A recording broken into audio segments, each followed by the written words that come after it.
तो चलिए शुरू करते हैं। इनकम टैक्स में थोड़ा सा और आगे बढ़ते हैं हम लोग, है ना। इनकम टैक्स में फाइनेंस एक्ट का बहुत बड़ा रोल होता है। आज वो समझेंगे हम लोग कि फाइनेंस एक्ट होता क्या है। समझिए, the finance act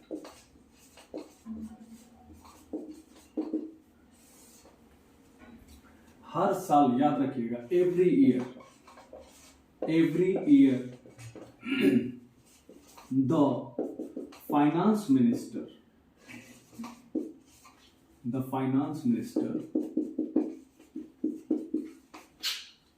of the government of India introduces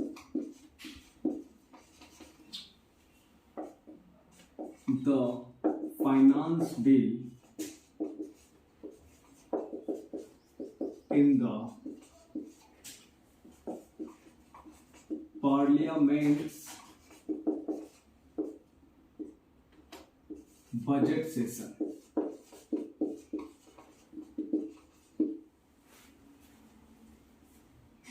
When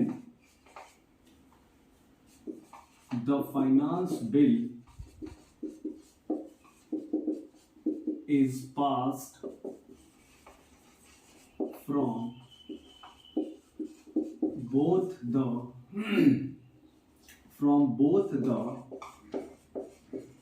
houses of parliament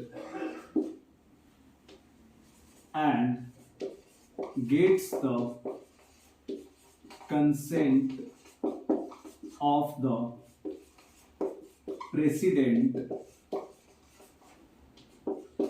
it becomes the finance act. समझिए, है ना। हर साल, याद रखिएगा, एवरी ईयर जो हमारे फाइनेंस मिनिस्टर होंगे गवर्नमेंट ऑफ इंडिया के, वो हर साल, है ना, पार्लियामेंट का जो बजट सेशन होता है उसमें फाइनेंस बिल को पेश करेंगे।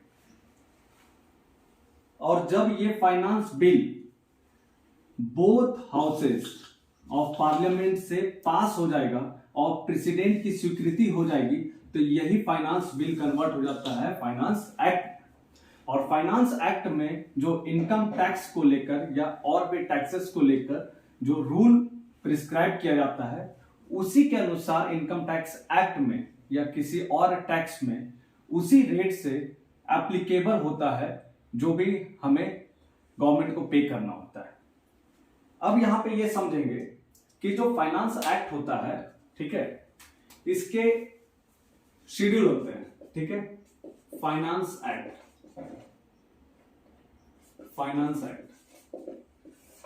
इसका जो फर्स्ट शेड्यूल होता है ना, फर्स्ट शेड्यूल जो होता है, इसके 4 पार्ट होते हैं, है ना। कितने पार्ट होते हैं? 4 part. Part 1, part 2, part 3,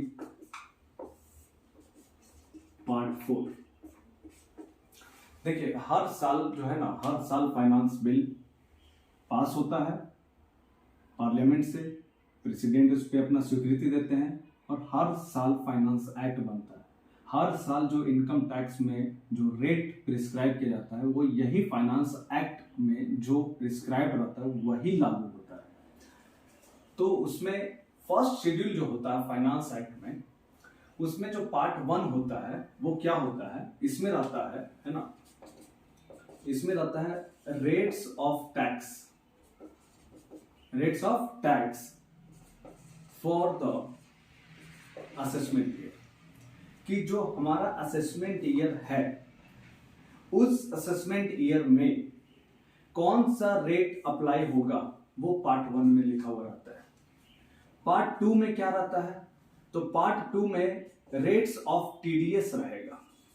rates of TDS का रेट डिफाइंड रहता है यहाँ पे कि किस रेट से हमें करंट फिनेंशियल ईयर में हमें किस रेट से टीडीएस काटना है, ये हमें बतलाता है पार्ट 2 में, वो हमारा rates of tax for TDS होता है। पार्ट 3 जो होता है, इसमें क्या होता है कि इनकम फ्रॉम सैलरी का जो हेड होता है, इनकम फ्रॉम सैलरीज का जो हेड होता है ना, इसमें किस रेट से टैक्स डिडक्ट किया जाएगा, है ना, rate of tax for deducting tax from income under the head salary, इसलिए हम इनकम फ्रॉम सैलरी लिखते हैं।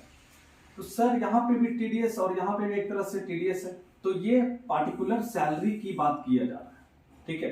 प्लस अगर कुछ एडवांस टैक्स है ना, एडवांस टैक्स, अगर जो भी एडवांस टैक्स का जो भी लोग पे करते हैं, वो पार्ट 3 में वो जो रूल रहता है एडवांस टैक्स का क्या रेट है ना, उसके अनुसार वो पे करेंगे।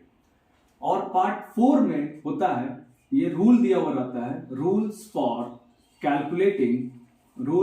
Calculating net agricultural income, net agricultural income, ठीक है। तो इसको एक बार फिर से समझते हैं।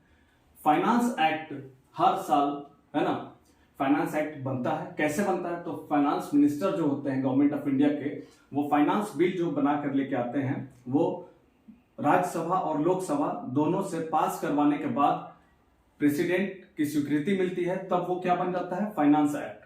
इसका जो फर्स्ट शेड्यूल होता है उसके 4 पार्ट होते हैं, जो हमें इनकम टैक्स एक्ट 1961 के लिए बहुत इंपॉर्टेंट है।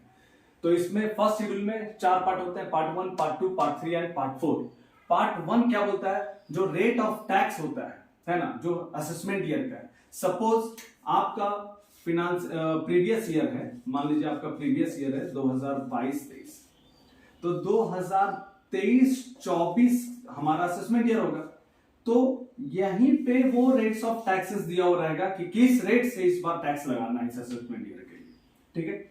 पार्ट 2 में बोलता है कि टीडीएस काटना है आपको इनकम पे, ठीक है। तो कब काटना है? तो करंट फाइनेंशियल ईयर, यानी जो भी फाइनेंशियल ईयर चल रहा होगा, ठीक है।